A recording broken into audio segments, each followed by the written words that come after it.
Tahukah teman-teman, berada di bawah otoritas kepausan yang ada di Roma itu sangat-sangat berbahaya. Karena kepausan dalam gereja Katolik Roma bukan sekedar struktur organisasi gereja, melainkan klaim otoritas tertinggi atas keselamatan dan iman umat gereja Katolik Roma. Paus itu diklaim sebagai wakil Kristus di bumi. Penerus Petrus, dia juga menafsirkan final, kitab suci dan tradisi, serta dia tidak dapat salah dalam kondisi tertentu. Jelas ini sangat bertentangan dengan firman Tuhan. Dan ada satu masalah utama di dalam struktur kepausan atau jabatan kepausan ini. Masalahnya adalah, bagi gereja Katolik Roma, mereka menjadikan manusia sebagai otoritas yang sejajar dengan Alkitab atau firman Allah itu sendiri. Sedangkan Alkitab menolak otoritas manusia yang absolut. Di dalam Efesus 1 ayat 22-23 itu diterangkan bahwa Yesus Kristus adalah satu-satunya kepala gereja dan tidak ada jabatan tunggal yang bersifat universal, pemimpin yang tidak dapat dikoreksi, manusia yang menjadi standar iman, itu tidak ada. Yesus itu secara eksplisit melarang kultus kepemimpinan rohani. Dia mengatakan di dalam Matius 23 ayat yang ke-10, janganlah kamu disebut pemimpin karena satu saja pemimpinmu, yaitu Kristus. Namun, kepausan itu menempatkan satu orang sebagai pusat kesatuan gereja, memberi otoritas final atas iman dan moral, mengikat hati nurani umat kepada dekret manusia yang dibuat-buat yang tidak sesuai dengan standar atau firman Allah. Nah, ini bertentangan tentunya dengan prinsip Alkitabiah. Nah, kemudian teman-teman, pengkultusan pribadi manusia ini sangat-sangat luar biasa terjadi di dalam Katolik Roma. Karena di dalam praktek Katolik Roma, Paus itu disebut sebagai Bapak Suci. Umat itu mencium juga cincin Paus sebagai tanda penghormatan mereka. Kemudian itu pernyataan Paus itu ditaati tanpa koreksi kitab suci. Dogma yang diterima, yang dibuat oleh Paus itu harus diterima secara mutlak, walaupun itu bertentangan dengan kitab suci. Padahal Petrus itu pernah bilang di dalam Kisah Para Rasul 10 ayat yang ke-25, kami tidak boleh dituhankan. Nah teman-teman, dari hal ini sebenarnya sudah dapat dilihat dengan jelas antara otoritas kepausan dan prinsip Alkitab itu sangat-sangat bertentangan. Kemudian teman-teman, kalau kita melihat dengan data historis, ada banyak sekali paus-paus yang bertentangan dan bahkan paus-paus yang mendukung ajaran-ajaran sesat. Misalnya Paus Honorius yang pertama, itu di abad yang ke-7, mendukung ajaran monotelitisme. Kristus hanya punya satu kehendak. Kemudian ajaran ini kemudian dinyatakan sesat di dalam Konsili Konstantinopel yang ketiga pada abad yang ke-7 juga. Nah, fakta penting nih teman-teman. Seorang paus itu dikutuk sebagai bidat oleh Konsili Ekumenis. Karena apa? Mendukung ajaran sesat tadi, ajaran monotelitisme. Dan ini meruntuhkan klaim infabilitas dari paus. Yang mereka katakan paus itu tidak bisa salah dan lain sebagainya. Ternyata, yes, bisa salah karena mendukung ajaran bidat. Kemudian ada Paus Liberius pada abad yang keempat, yang dimana dia menandatangani pernyataan untuk mendukung Arianisme. Dan ini jelas bertentangan dengan iman Nisea Konstantinopel yang menyatakan Yesus itu adalah Allah yang sejati.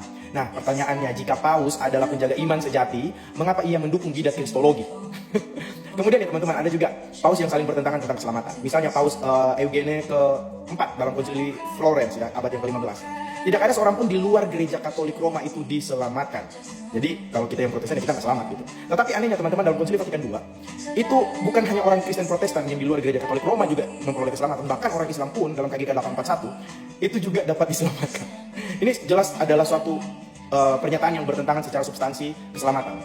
Kemudian kita bahas mengenai konsili ya, yang dibuat oleh paus-paus tersebut ya. Nah, konsili yang saling bertentangan adalah Konsili Konstan pada 1415 yang mengajarkan konsili lebih tinggi dari paus. Dan pada saat itu juga mereka menghukum seorang reformator pra-reformasi, yaitu John Huss, yang dibakar. Tapi anehnya teman-teman, ketika dalam Konsili Konstan mereka mengatakan bahwa konsili lebih tinggi dari paus, pada Konsili Vatikan yang pertama mereka itu menyatakan paus lebih tinggi dari konsili dan menetapkan dogma infalibilitas paus. Nah, otoritas tertinggi ternyata dapat berubah-ubah sesuai dengan kepentingan zaman dan kepentingan kelompok atau politik. Dan jelas ini bukan berdasarkan kitab suci. Kemudian teman-teman ya, dogma yang dibuat paus itu juga kebanyakan ngawur dan tidak sesuai dengan prinsip Alkitab suci. Dan ini kenapa saya bilang bahwa kepausan itu sangat berbahaya. Misalnya dogma kepausan yang tidak Alkitabiah dan berdampak kepada keselamatan umat, kalau umat itu percaya, adalah Immaculata Conceptio, yang dimana dogma ini mengajarkan bahwa Maria itu lahir tanpa dosa sejak di dalam kandungan. Bayangkan. Padahal Roma 3 ayat 23 itu dikatakan, semua orang itu telah berbuat dosa. Kemudian Maria juga secara eksplisit menyatakan dia membutuhkan juru selamat. Juru selamat apa? Juru selamat dari dosa-dosanya dalam Lukas 1 ayat ke-47. Nah, jika Maria tanpa dosa, dia tidak mungkin membutuhkan juru selamat. Dan ya, kalau Maria itu tanpa dosa, dia secara langsung dan otomatis itu merusak Injil anugerah yang tercatat. Kemudian ada juga satu dogma, yaitu menyatakan Maria sebagai perantara. Nah, Katolik Roma mengajarkan bahwa Maria sebagai perantara doa dan rahmat. Ini bertentangan dengan 1 Timotius 2 ayat 5 yang menyatakan satu Allah dan satu pengantara, yaitu Yesus Kristus, dan tidak ada pengantara lain. Jadi, kalau Maria itu dijadikan sebagai perantara, maka ini mengurangi peran Kristus dan ini mengalihkan iman dari salib kepada makhluk. Kemudian ada juga ajaran-ajaran yang ya dibuat dengan tidak sesuai dengan prinsip Alkitab, misalnya tentang api penyucian atau indulgensia yang mengajarkan penyucian dosa setelah kematian. Padahal kita tahu bahwa darah Yesus itu menyucikan kita dari segala dosa, 1 Yohanes 1 ayat yang ke-7. Dan ada kalimat di dalam atas di atas kain salib ya yang dinyatakan oleh Kristus, yaitu tetelestai, Yohanes 16 ayat yang 30. Artinya sudah selesai, tidak ada lagi. Tapi bayangkan orang Katolik Roma ini membuat hal ini seperti mesin cuci atau tempat laundry ya setelah kematian. Nah, ini berakibat menampakkan salib itu tidak cukup. Kemudian keselamatan itu tergantung sistem gereja, dan Injil juga dapat diganti dengan ritual. Ini sungguh sangat berbahaya. Nah, dampak seriusnya nih teman-teman bagi keselamatan kalau kita berada di bawah otoritas kepausan. Pertama, ini menambahkan syarat keselamatan di luar iman kepada Kristus. Kemudian ini mengikat nurani kepada gereja dan bukan Injil. Dan ini mengaburkan kepastian keselamatan. Dan yang keempat atau yang terakhir, dampak serius bagi keselamatan adalah menggantikan otoritas firman dengan dekret atau keputusan manusia yang pasti bisa salah. Dan ya, hanya Alkitab yang tidak bisa salah tentunya ya. Nah, Paulus itu memperingati di dalam Galatia 1 ayat yang ke-8, jika seorang memberitakan Injil yang lain, nah terkutuklah dia. Injil keselamatan itu hanya diperoleh dalam Kristus dan dibuat berdasarkan keputusan firman Allah dan bukan keputusan manusia yang tidak sesuai dengan firman Allah. Jadi di sini teman-teman kalian sebenarnya sudah bisa paham kenapa gereja Protestan menolak kepausan, karena kepausan itu berbahaya. God bless you, Soli Deo Gloria. Menjawab mitos bahaya kepausan, sebuah pelajaran sejarah dan teologi bagi pemula. Video tersebut menyajikan sebuah narasi yang cukup akrab di telinga, sebuah upaya untuk menyelamatkan umat dari apa yang mereka sebut sebagai otoritas manusia yang berbahaya. Dengan deretan kutipan ayat yang dipetik sepotong-sepotong, dan narasi sejarah yang tampak meyakinkan, namun kehilangan konteks, video tersebut mencoba meruntuhkan institusi yang telah berdiri selama 2 milenium. Mari kita bedah kekeliruan tersebut dengan data yang sedikit lebih serius. 1. Masalah otoritas, Kristus sang kepala, dan Petrus sang pemegang kunci. Argumen bahwa Yesus adalah satu-satunya kepala sering digunakan, seolah-olah hal itu meniadakan adanya wakil di dunia.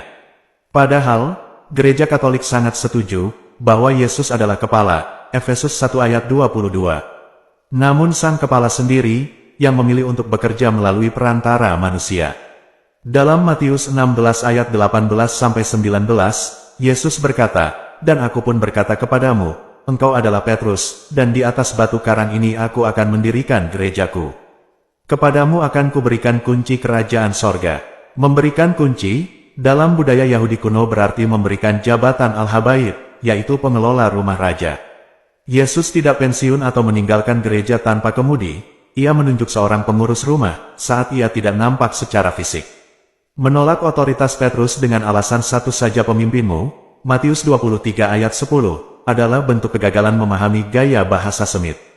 Jika ayat itu ditelan mentah-mentah secara harafiah, maka Anda juga dilarang memanggil orang tua kandung Anda dengan sebutan Bapak, karena ayat sebelumnya mengatakan, janganlah kamu menyebut siapapun Bapa di bumi ini. Santo Yohanes Chrysostomus, Bapa Gereja abad keempat menjelaskan, bahwa ini bukan larangan jabatan, melainkan peringatan, agar kita tidak melupakan, bahwa segala otoritas berasal dari Allah. 2. Miskonsepsi infalibilitas dan kasus Paus Honorius. Video tersebut mencampur adukan ketidaksalahan atau infallibility dengan ketidakberdosaan atau impeccability. Gereja Katolik tidak pernah mengajarkan bahwa Paus tidak bisa berdosa atau tidak bisa salah saat berbicara secara pribadi. Mengenai Paus Honorius yang disebut sesat, sejarah mencatat, ia tidak pernah mendefinisikan monotelitisme sebagai dogma yang harus diimani seluruh gereja secara ex cathedra. Ia hanya gagal dalam ketegasan pastoral dalam surat pribadinya. Katekismus Gereja Katolik, KGK 891 menjelaskan, bahwa karisma ketidaksalahan hanya berlaku ketika Paus memaklumkan dengan suatu tindakan definitif, ajaran tentang iman atau kesusilaan. Menuduh institusi kepausan runtuh, karena satu Paus yang kurang tegas dalam surat pribadi, adalah seperti membakar seluruh perpustakaan, hanya karena menemukan satu salah ketik pada sebuah catatan kaki. 3. Konsili Vatikan II dan keselamatan di luar gereja. Tuduhan adanya kontradiksi antara Konsili Florence dan Vatikan II menunjukkan kurangnya pemahaman tentang perkembangan doktrin. Prinsip extra ecclesiam nulla salus, di luar gereja tidak ada keselamatan, tetap berlaku, namun dipahami secara lebih mendalam seiring waktu. Katekismus Gereja Katolik, KGK nomor 846-847 menjelaskan bahwa keselamatan datang dari Kristus melalui gerejanya. Mereka yang tidak mengenal Injil tanpa kesalahan mereka sendiri, namun mencari Allah dengan tulus, tetap diselamatkan oleh rahmat Kristus, yang bekerja secara misterius, bukan oleh agama lain itu sendiri. Dokumen Lumen Gentium artikel 14 dengan tegas mengatakan, maka dari itu, tidak dapat diselamatkanlah orang-orang itu, yang tahu bahwa gereja Katolik itu didirikan oleh Allah melalui Yesus Kristus, sebagai sarana keselamatan yang niscaya, namun tidak mau masuk ke dalamnya, atau tetap tinggal di dalamnya.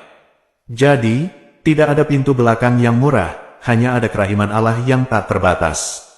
4. Maria, Hawa baru, bukan saingan Kristus. Tudingan bahwa dogma Maria mengurangi peran Kristus, adalah ketakutan yang tidak beralasan. Dogma Immaculata Conceptio, justru meninggikan Kristus. Maria dibebaskan dari dosa asal oleh rahmat Kristus, namun itu dilakukan secara preventif sejak dikandung. Apakah Maria membutuhkan juru selamat? Tentu saja, Lukas 1 ayat 47 adalah pengakuannya. Maria diselamatkan dengan cara dijaga agar tidak jatuh ke lumpur, sementara kita diselamatkan dengan cara diangkat setelah jatuh ke lumpur. Mengenai perantaraan Maria, Santo Irenes pada abad kedua sudah menyebut Maria sebagai penyebab keselamatan, Hawa baru, karena ketaatannya. Perantaraan orang kudus tidak menyaingi Kristus, melainkan berpartisipasi dalam perantaraan unik Kristus, sebagaimana kita saling mendoakan satu sama lain.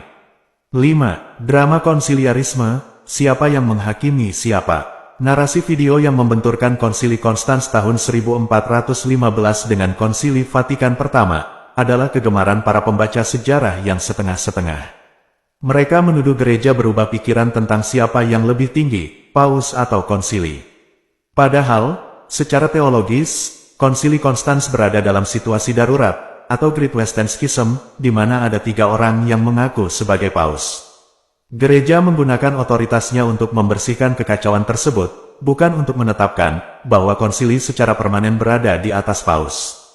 Santo Robertus Bellarminus menjelaskan bahwa konsili tanpa paus hanyalah badan tanpa kepala. Konsili Vatikan pertama dalam dokumen Pastor Aeternus hanya mempertegas apa yang sudah dihidupi sejak zaman para rasul, bahwa Petrus adalah batu karang yang kokoh. Oleh karena itu, jika ada orang yang mengatakan bahwa Paus Roma hanya memiliki tugas pengawasan atau pengarahan, dan bukan kekuasaan yurisdiksi yang penuh dan tertinggi atas seluruh gereja, biarlah dia terkena anatema. Denzinger 3064. 6. Api penyucian, laundry atau pemurnian kudus. Analogi mesin cuci, yang digunakan video tersebut untuk merendahkan ajaran api penyucian atau purgatori, menunjukkan ketidakpahaman mereka tentang kekudusan Allah. Mereka mengutip, sudah selesai, atau teteleste, seolah-olah itu menghapus seluruh konsekuensi temporal dari dosa manusia. Jika dosa sudah selesai secara total tanpa sisa, mengapa orang Kristen yang sudah bertobat, masih bisa jatuh sakit dan mati?